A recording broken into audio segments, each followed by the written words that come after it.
생활 속 법률 히어로 이승우 변호사의 사건 파일.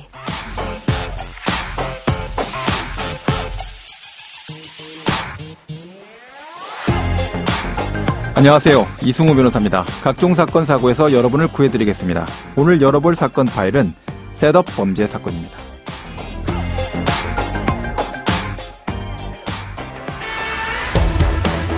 공무원과 결탁한 이들이 죄가 없는 사람에게 함정을 놓고 처벌을 무마하는 대가로 돈을 요구하는 범죄, 이른바 셋업 범죄라는 게 있습니다. 범행 수법이 너무 치밀해서 사건에 휘말리면 무죄를 입증하기가 매우 어려운데요. 자, 사건 파일 오늘 주제는 셋업 범죄 사건입니다. 오늘 셋업 범죄가 도대체 뭐지? 하면서 처음 듣는 청취자분들이 꽤 많으실 것 같은데요. 자, 공권력까지 동원된, 그러니까 경찰까지 동원돼서 조직적으로 이루어지는 범죄. 그래서 그렇게 준비를 해서 피해자를 함정에 빠뜨리고 돈을 뜯어내는 범죄를 셋업 범죄다라고 설명하고 있습니다. 자, 이 위험성과 예방법에 대해서 박희태 변호사와 함께 알아보도록 하겠습니다. 안녕하세요, 변호사님. 예, 안녕하세요. 자, 청취자분들께서 오늘 주제가 좀 생소하실 텐데요. 구체적인 사례 들어서 셋업 범죄, 어떤 범죄로 어떻게 발생되는지 설명을 좀 해주시죠. 예. 지난해 5월 30일에 필리핀에서 18년 이상 선교 사역을 하던 선교사님이 불법 총기 소지 혐의로 체포가 됐습니다. 네. 당사자는 나는 총기를 소지한 적이 없다. 나는 셋업 범죄의 피해자다. 이렇게 주장을 했습니다. 예. 다행히 구금된 지 126일 만에 보석으로 석방이 됐습니다. 네네. 근데 이게 셋업 범죄가 맞으면 정말 억울한 구금을 당하게 된 것이고 예. 정상적인 생활을 할 수 없는 정신적, 물질적 손해를 보고 있는 거죠. 네. 이 셋업 범죄는 이 부패한 경찰들이 있는 나라들이 있습니다. 예. 여기 이제 제복 공무원, 제복 경찰들이 법 집행을 빌미로 무고한 사람들을 범죄에 연루시켜서 금품을 요구하거든요.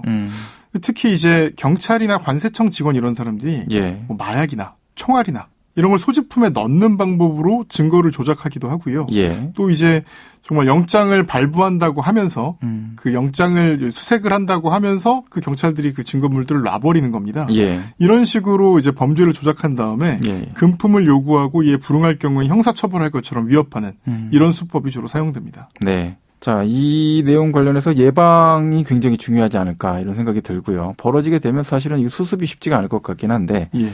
먼저 어떻게 셋업 범죄가 이루어지는지 그 유형을 좀 구체적으로 잘 알아두면 도움이 될 것 같습니다. 예. 자, 보통 셋업 범죄 어떤 방식을 통해서 이루어집니까? 예, 아까 말씀드렸듯이 마약이나 총기 같은 금지 물건을 가방이나 주머니 이런 데 이렇게 넣어놓는 방법이 있고요. 예. 그다음에 수색영장을 집행하면서 서랍 등에 의도적으로 넣고 특히 이제 자동차 수색을 한다고 하면서 예. 트렁크에 넣어놓는 예. 그래놓고 체포하는 방식이 있습니다. 네네. 실제로 그리고 뭐 공항 검색대를 통과하는 사람의 왜 짐을 맡기잖아요. 예. 그 짐 속에다가 또 어떤 물건들을 넣어놓는 경우들도 있습니다. 공항 검색대 안에서 이렇게 총알이나 마약이 들어갈 수도 있다는 건가요? 예, 자기도 그렇습니다. 모르는 사이에? 예. 그러니까 경제적으로 어려움이 발생되어 있거나 또는 치안이 좀 흔들리고 있다라는 국가를 방문할 때는 이렇게 공항 단계에서도 문제가 생길 수 있으니까 맡겨진 짐 자체가 함부로 열리거나 물건이 들어가지 못하게끔 철저하게 잠그는 장치를 설치할 필요도 있겠군요. 예.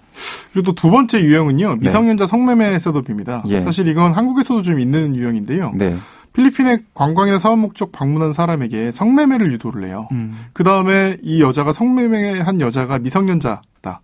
이러면서 거액의 금액을 갈취하는 겁니다. 경찰이 개입되지 않는다는 측면만 다를 뿐이지 우리나라에서도 공갈 범죄 많이 발생하고 있잖아요. 예. 공동 공갈 형태로요. 예. 네네. 그런데 이제 이게 뭐가 문제냐면 보통 이제 한국인 가이드라든가 이런 분들이 예. 필리핀에서 성매매 문제 없다. 그리고 뭐 사람들이 성 의식이 자유로워서 그냥 만나서 뭐 원나잇 스탠드 할 수 있다. 적극적으로 권유하고. 예, 이런 경우들이 많은데 사실은 필리핀에서도 성매매는 불법이고 예. 특히 미성년자인 경우에 40년형까지 선고받을 수 있는데요. 이런 사항을 얘기를 해주지 않고 악용하는 거죠. 네. 그리고 세 번째는 좀 특별한 경우인데 네. 이 직원들이 범죄를 안 하는데 상황을 연출하는 겁니다. 예. 그래서 막 사진을 찍게 만드는 거예요. 이 부분에 사진을 찍어서 이거를 이제 뭐 휴대폰이나 컴퓨터를 증거품으로 압수하고 예. 그다음에 석방을 대가로 거액의 금품을 갈취하는 경우죠. 이게 실제로 지난 3월에도 예. 인터넷 도박 사이트를 열어보라 이렇게 얘기를 해서 도박 사이트를 열어봤더니 예. 너 도박 사이트 접속했구나 이러면서 바로 그 자리에서 체포한 사례가 있었습니다. 네.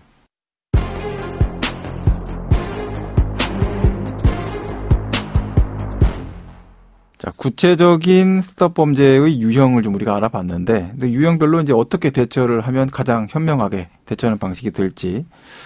자, 알아봐야 될 것 같은데요. 먼저 현지 경찰관들이 수색하면서 총기, 마약 같은 거를 이제 내 짐 또는 내 집에 갖다 놨다. 이런 경우 어떻게 하면 좋겠습니까? 사실 이런 경우에 100% 대비는 안 됩니다. 불가능할 수도 있을 것 같아요. 그렇죠. 네. 하지만 최대한 하시려면 기억해 두실 게 먼저 진입한 경우에 수색영장이나 체포영장 제시를 요청을 해야 됩니다. 예. 이런 경우에 필리핀 경찰들이 영어 다 잘하면서 영어 예. 못하는 척을 하거든요. 예. 그런 경우도 꿋꿋하게 본인의 권리니까 영장 제시를 요구하셔야 되고요. 예.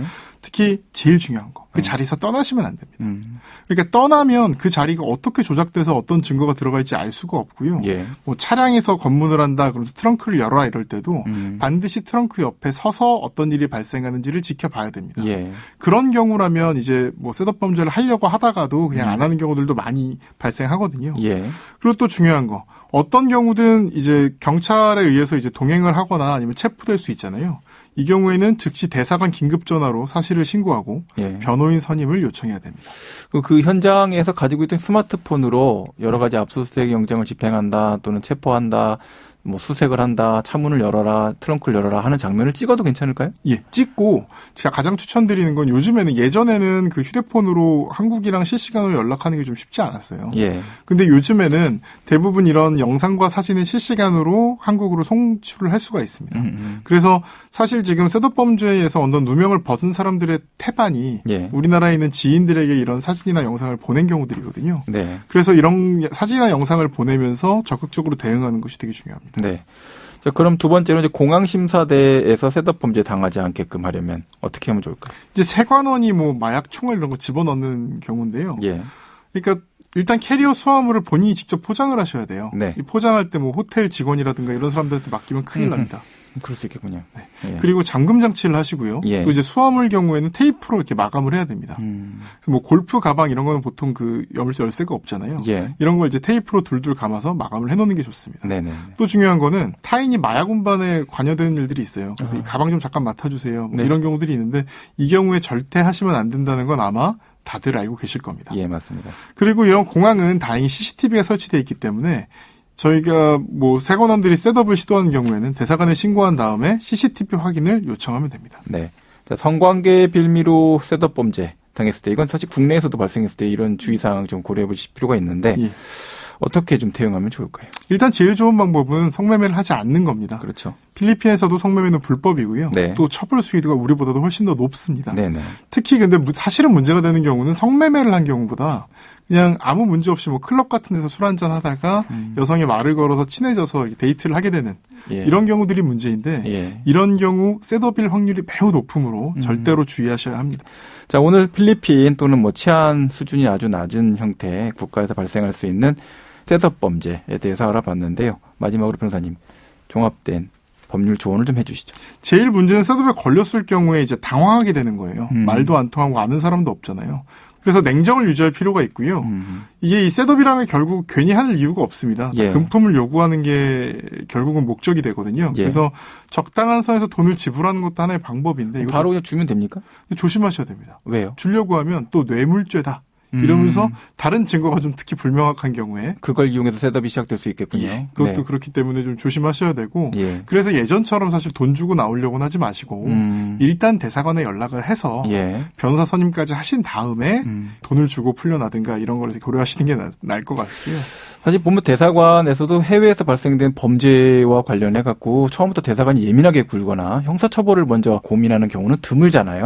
예전에 사실 이런 경우에 셋업 범죄 당했을 때 대사관이 적절한 조치를 안 해준 경우들이 많았거든요. 예. 근데 이런 셋업 범죄가 워낙 많이 발생하다 보니까 필리핀 대사관 같은 경우는 아예 전담하시는 분들도 따로 있고요. 아, 예. 그래서 사실 대사관이 굉장히 예민하게 반응을 하기 때문에 네. 이 부분에 대해서는 너무 이렇게 두려워하지 마시고 일단 대사관에 요청을 하시고 두 번째 그다음에 지금 아까도 말씀드렸듯이 이제 스마트폰이나 이런 걸로 예. 당시 상황이나 사진이나 영상 이런 거를 꼭 지인들한테 전송을 하시는 게 중요하고요.